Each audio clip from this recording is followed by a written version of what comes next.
শাহবাগকে ঠিক আপনারা কেন ইসলাম বিদ্বেষী মুভমেন্ট বলে থাকেন? যদি একটু স্পেসিফিক বলতেন।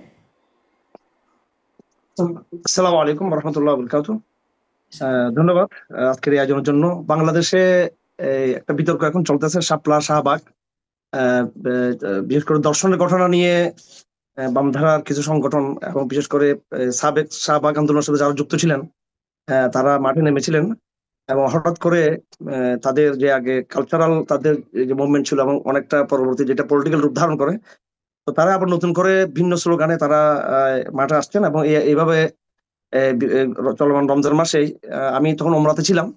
আমি দেখতে পেলাম এটা নিয়ে ফেসবুকে বেশ লেখালেখি হচ্ছে এবং অনলাইনে অফলাইনে বেশ এটা নিয়ে গুঞ্জন দেখা যাচ্ছে। তখন শাহবাগের নতুন আগমনের কাউন্টারে তখন শাপলার কথাটা আবার আসছে, যে শাহবাগ ভার্সেস শাপলা।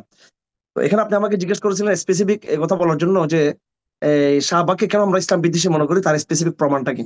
দেখুন, এই 2013 সালে যখন শাহবাগ মুভমেন্ট যখন শুরু হয়, তখন খুব অল্প সংখ্যক লোক তারা তাদের একটা কালচারাল ইভেন্টের মধ্য দিয়ে তারা যুদ্ধাপরাধ বিচারের শিরোনামে যুদ্ধাপরাধ বিচারের দাবিতে তারা একত্রিত হয় এবং বিশেষ করে সেদিনটা ছিল আব্দুল কাদের মোল্লার ফাঁসির রায়ের দিন ছিল, যাবজ্জীবন কারাদণ্ডের রায়ের দিন ছিল।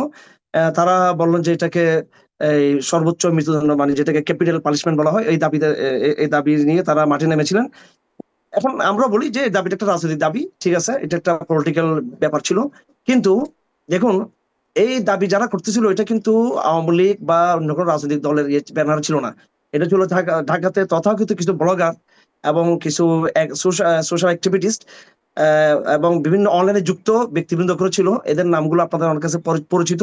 আমি কয়েকটা নাম এখানে বলছি: ধর্মকারী, মুক্তমনা, সামহয়ারিন ব্লগ এবং এদের সাথে সংশ্লিষ্ট ব্যক্তিবর্গরা। যে সমস্ত পেজ থেকে এগুলোকে প্রমোট করা হচ্ছিল, ওই সমস্ত পেজে একদিকে যুদ্ধ অপরাধের, দেখুন আমি আবার বলতে চাই, যুদ্ধ অপরাধের বিচারের ইস্যুটা একটা রাজনৈতিক ইস্যু। এখানে আমাদের একটা বয়ান অবশ্য থাকবে, এটা পক্ষে বিপক্ষে বা এটা নিয়ে, এটা ভিন্ন আলাপ। আমি ওইদিকে যেতে চাই না। আমি জাস্ট এখানে বলতে চাই যে ওদের ইসলাম বিদ্বেষের জায়গাটা, ওদের প্রত্যেক টাইম লাইনে, আমি যেমন ধরুন মুক্তমানা, এটা ওদের মুখপাত্র ছিল মুক্তমানা, এবং এই অভিজিৎ রায় সহ অনেকে যারা বিভিন্ন পেজ চালাতেন, তাদের পেজগুলোতে আমাদের এই আম্মা আয়েশা রাদিয়াল্লাহু আনহা, যিনি আমাদের প্রাণের মা, উম্মুল মুমিনিন, এবং এই হযরত জাইনব রাদিয়াল্লাহু আনহা, আমাদের নবী সাল্লাল্লাহু আলাইহি সাল্লাম, ওনার অসংখ্য এই ব্যক্তি চরিত্র নিয়ে, ওনার জীবনের বিভিন্ন দিক নিয়ে কুৎসিত ভাষায় সেখানে উপস্থাপন করা হয়েছে। বিভিন্ন কাহিনী, কল্পকাহিনী, মিথ্যা কাহিনী এবং নাস্তিক্যবাদের বিভিন্ন বয়ান সেখানে দেওয়া হতো এবং সচিত্র সেগুলো ওখানে প্রচার করা হতো। তো এর মধ্যে কিছু ব্লগ ছিল যারা তুলনামূলক কিছুটা স্মার্ট, আর কিছু ব্লগ ছিল অত্যন্ত আরো নোংরা ভাষায় তারা ইসলাম বিদ্বেষের তাদের বয়ানগুলো তারা সেখানে দিয়ে যাচ্ছিল। এবং কটূক্তি তো ওখানে অহরহ ছিল। সেগুলোর স্ক্রিনশট সহ, সেগুলো প্রমাণ সহ, তথ্যচিত্র সহ আমরা অসংখ্য ডকুমেন্টারি আমরা সে সময়ের গভর্নমেন্টকে আমরা দিয়েছি, সরকারগুলোকে দিয়েছি, গোয়েন্দা সংস্থাগুলোকে দিয়েছি। আমরা, তারা জানতে চেয়েছিলেন এবং মিডিয়াতে আমরা ব্যাপকভাবে আমার অসংখ্য বক্তব্য রয়েছে। আমি নিজে বিবিসি কে সাক্ষাৎকার দিয়েছিলাম এবং বিভিন্ন ডেইলি স্টারকে সাক্ষাৎকার দিয়েছিলাম।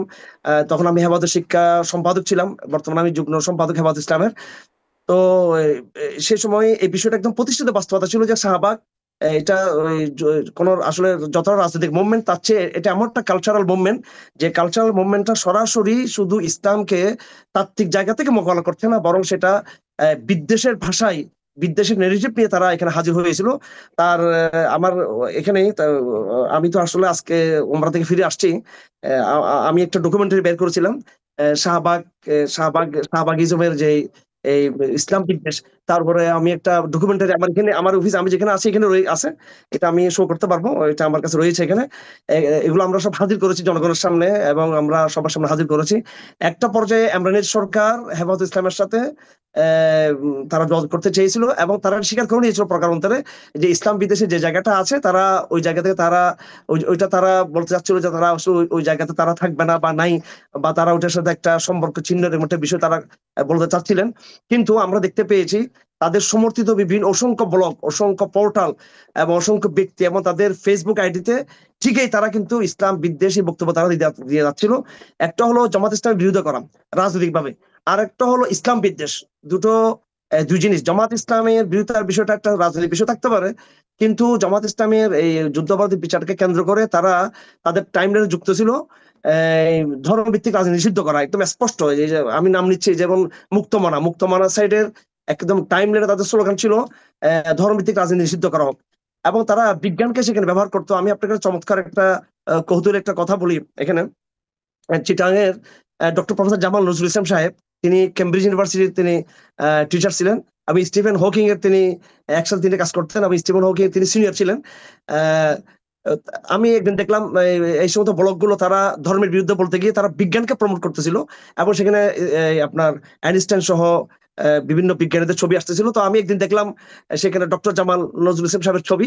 তখন আমি তার বাসায় যোগাযোগ করলাম যে স্যার, আপনার নামে তো শাহবাগে আপনার ছবি পিকচার গুলো দিয়ে তো ইয়ে করা হচ্ছে এখানে, এই তারা ব্যবহার করে থাকে। তখন তিনি সেটা সরাসরি ইয়ে করলেন, ভৎসনা দিলেন এবং ইয়ে করলেন। এবং ভাগ্যক্রমে ঘটনা এমন হয় যে ওই কিছুদিন পরে তিনি ইন্তেকাল করেন, ডক্টর জামাল সাহেব। তার সাথে আমাদের পারিবারিক সম্পর্ক ছিল। আমি জামাল সাহেবের পুরো জানাজাতে ছিলাম। দেখুন দেখুন, তিনি বাংলাদেশের সবচেয়ে খ্যাতিমান বিজ্ঞানী ছিলেন, সর্বশ্রেষ্ঠ বিজ্ঞানী ছিলেন বাংলাদেশের। এবং আমি তাকে জিজ্ঞেস করেছিলাম যে আপনার পরবর্তী বড় বিজ্ঞানীকে যার সাথে আমরা কথা বলতে পারি, তিনি ডক্টর শমশানীর কথা বলেছিলেন। তিনিও কিন্তু একজন ইসলামপন্থী। তো আমি তো এখানে এই শাহবাগ যে বিজ্ঞানকে ব্যবহার করে তারা মানে ইসলামকে একটা মানে ব্যাকডেটেড, ইসলাম একটি বিজ্ঞান বিরোধী ধর্মান্ধ একটা কাফেলা, ধর্মান্ধ একটা জনগোষ্ঠী মুসলমানরা, এটা তারা দেখাতে চাচ্ছিল। তো পরবর্তীতে তারা লজ্জিত হয়েছে। আমি জামাল সাহেবের সাথে আমার অসংখ্য পিকচার, তার বক্তব্যগুলো আমি এই পাঠিয়েছিলাম মুক্তামনাতে এবং আমার আমার বিভিন্ন ইয়েতে। তখন তারা পরে দেখলাম জামাল সাহেব যেটা তার প্রত্যাহার করেছে।